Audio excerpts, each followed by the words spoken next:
MID-HOLOCENE because it's missing something in your sedimentary report of Holocene. Yes.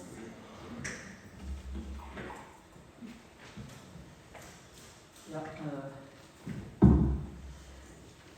So my name is Chang from South Korea. As you see here, our particular concern is missing a tidal deposit from 6 to 3 Ka all along the western coast of Korea. Before we go, so we want to introduce briefly what Korean tidal plate is. So some of you may know very well, but here the tidal range in the western coast of Korea.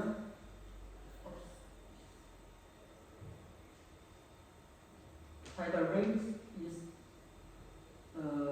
in the western coast of Korea ranges from 4 meter in the south, it increasing up to 8 meters in the north. So in the embayment, estuarine embayment, extensive tidal plates are developed, while the open coast, the macrotidal beaches are formed. These macrotidal beaches are dissected by the rocky tidal land in the south and in the north. So interestingly, in some places we found the tidal plate in front of these macrotidal beaches. So behind the coastal dunes, we also found the lowland mud plates there. So we can say that stratigraphically, these beach dune systems are underlaid by muddy tidal plate deposits.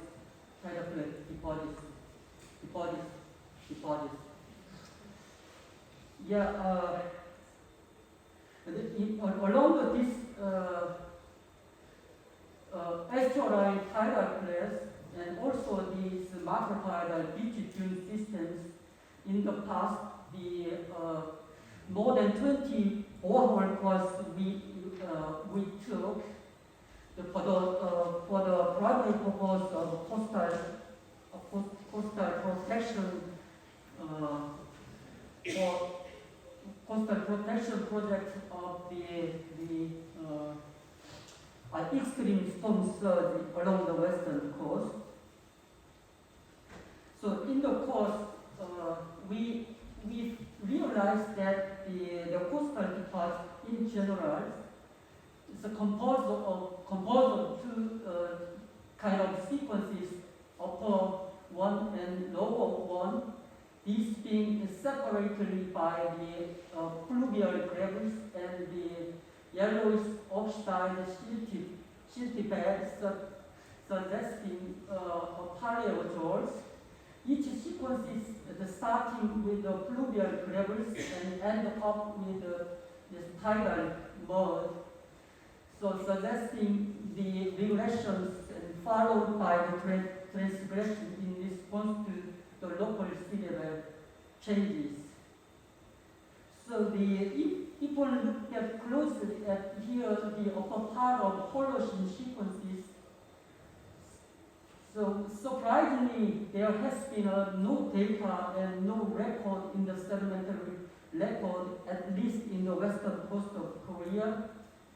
So the more importantly, this time break in sedimentary records are not site-specific, but rather a general feature, at least in western coast of Korea. So this missing strata can be simply explained by the erosion or non-deposition or mixing together. So the question we have now, what is the major driver for such a time break, and what happened in this short period of time in western coast of Korea? So in order to investigate, we selected the three different zones, including the two embayment tidal crest and other two open coast macrotidal shoals. So here in the north, the Dasari macrotidal beach is located in Chun County. So this macrotidal beach has a long, about 1 kilometer long tidal cleft in front, and behind is a mud cleft too. So beach length is almost 1 kilometer long, intersected by the two rocky headlands. So the three borehole was along this transect we got. So as you can see here, the beach sand and the coastal dunes sharply overlie the tidal mud dating back to almost 8,000 to 6,000 years old. These tidal mods are semi-consolidated and highly bioclimatic. The point is here the time gap about 3,000 years between the above beach sand and lower tidal mud. So what about the other examples? So here another macrotidal beach called Tomo Tidal Beach. So we got 5 boreholes behind the Eolian dunes. It shows a similar pattern here. The lower part is formed, indicates tidal sedimentation starting from the 7,000, some 7,000 years old. Just above it, the coastal dune sand deposited from 2,000 years BP. So there are the similar parallel stratigraphic breaks there. Then if we look at the offshore region borehole cores of the same zones, the similar pattern we observed here, these three borehole cores shows the lower part is mixed muddy tidal muds formed during the starting from 9 to 6 end of 6,000 years BP. And also just above is sand cleft with storm beds occur from 2.9 Ka to the present. So if you look at the borehole course from the embayed tidal cleft, and here in Gomso Bay shows that the tidal deposits generally consist of about 20 meters thick of mixed to tidal mud clefts, and here formed during the 8,000 to 6,000 years BP, suggesting that incredibly high sedimentation rate in here. Just above it, we see that the sand cleft with the storm bed is dating back to the 2.9 to the present in age. So another example for the embayment tidal clefts. So we got the 4 drill cores, and here in next to tidal clefts, well-known tidal cleft is Yeonggwang County. This tidal rate is more prominent in these 4 borehole cores. As you see here, the lower part is almost all tidal muds dating back to 8 to 6.9 something. So just above it, it's all over the sand cleft deep dominated sequences just very young. It's 500 to 100 years BP. So we are sure that there are missing coastal deposits from 6 to 3 Ka, not only onshore but offshore too. To sum up, we think that the tidal sedimentation occur at almost 9,000 to 8,000 years and end up at about 6,000 years.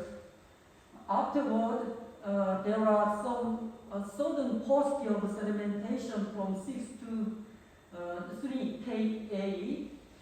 Afterward, the beach dune sedimentation resumed from the 3,000 years to the present.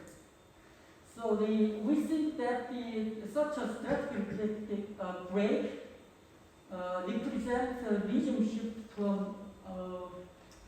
tidal domination into the wave dominations.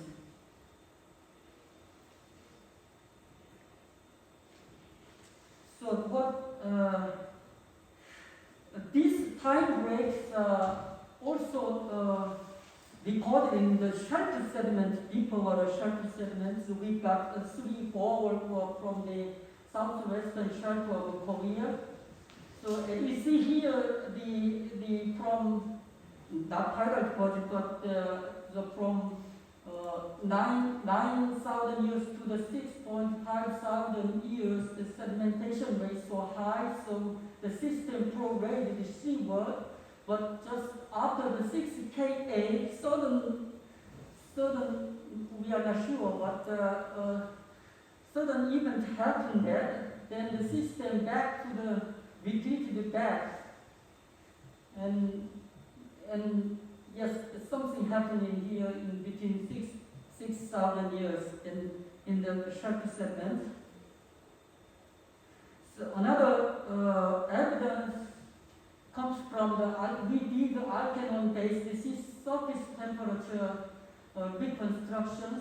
These reconstructions shows that there are cold period in between the 5,000 years to 6,000 years. The sea surface temperatures drop down to 1.7 degrees lower than the present. So see, we thought that this certain cold period associated with the southerly southward migration of westerly jets.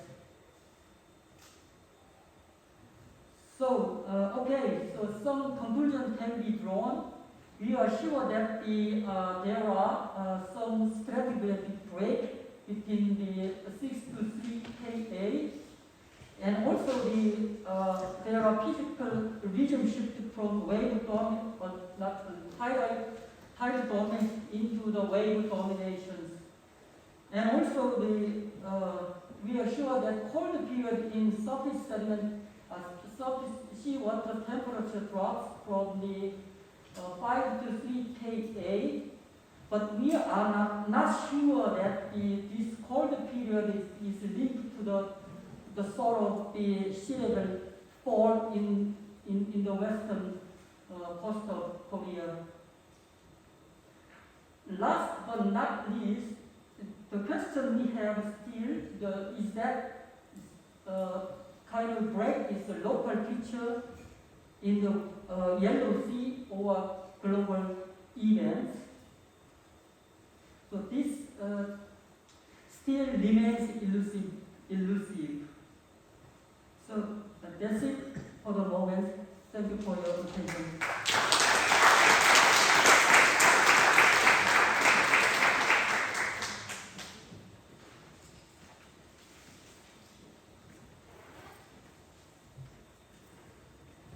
Thank you very much for your nice presentation, very interesting. Is there some questions, short questions, before the coffee break? I guess that everybody is looking forward.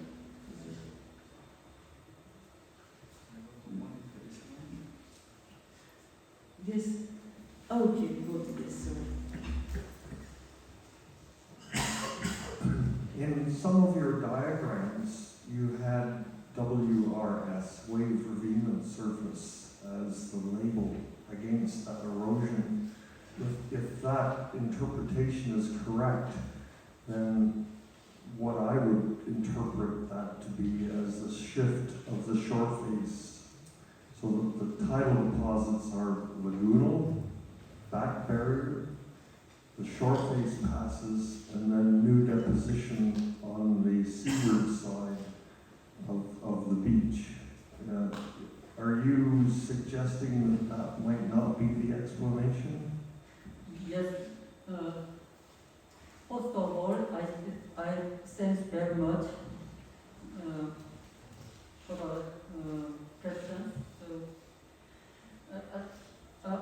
we prepare the bypass model for formation of such a kind of coastal dune system in the western coast rather than barrier retreat.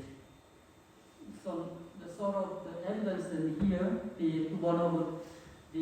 I showed already the certain Tasari macrotidal beach. We collected the sediment and this mean grain size shows that here the beach sand shows the 2 points around the 2 points in mean grain size.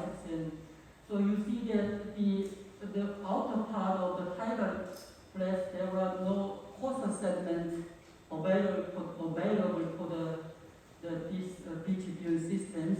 So you see that in the north, so all the beach sediments, coastal beach sand coming from the north to the south.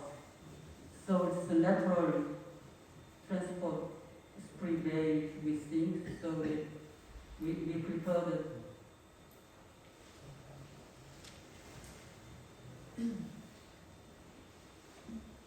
Any other question? Otherwise, maybe I go forward.